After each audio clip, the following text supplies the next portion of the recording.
Thank you so much.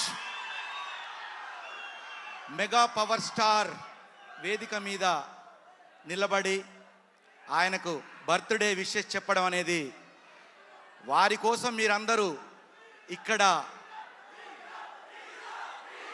Hero అంటే cherry, cherry అంటే hero, hero అంటే చెర్రీ, చెర్రీ అంటే హీరో.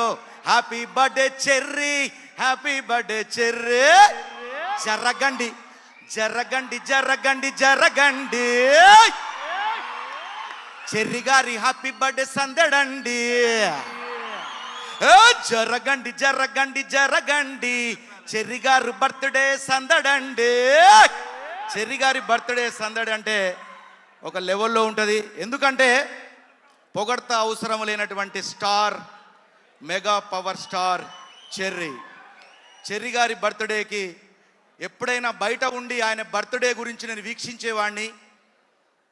ఆయన బర్త్డే వేదికల మీద చూస్తూ టీవీలలో వీక్షించేవాడిని. నేను ఈరోజు బిగ్ బాస్ అనే వేదిక ద్వారా మీ అందరికీ పరిచయమై మీ యొక్క ఆదరాభిమానాలు అందుకొని ఆయన బర్త్డే సందర్భంగా వేదిక మీదకి వచ్చి ఆయన బర్త్డే విషయం చెప్తుంటే ఇంకా అంతకంటే ఆనందం ఏముంటుందండి.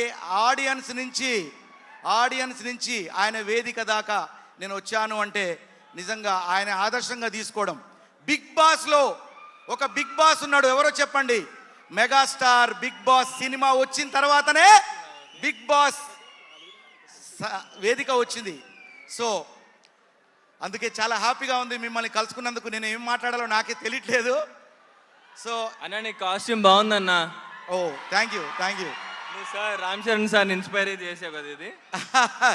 డెఫినెట్గా తప్పకుండా రామ్ చరణ్ గారు ఆయన. సో మీ కేరింతల మధ్య నా గళం చాలా చిన్నగా ఉంది, కానీ ఇవాళ ఇంత స్థాయిలో థ్యాంక్ యూ. బోలే అంటే హీరో, హీరో అంటే బోలే, అల్లోనే రాడల్లా అంటూ పిల్లే రావాలి. మీయార్ గుర్రాల్ బండే ఎక్కాలి, బొట్ల బొట్ల సీరే గట్టి బొమ్మంచు రైకే దొడిగి దిల్లెం బల్లెం సప్పులతోటి పెళ్లి పీటల మీదికి ఎక్కాలే. చెర్రీ అంటే హీరో, హీరో అంటే చెర్రీ. చెర్రీ బర్త్డేకి వచ్చినందుకు హ్యాపీ. Thank you.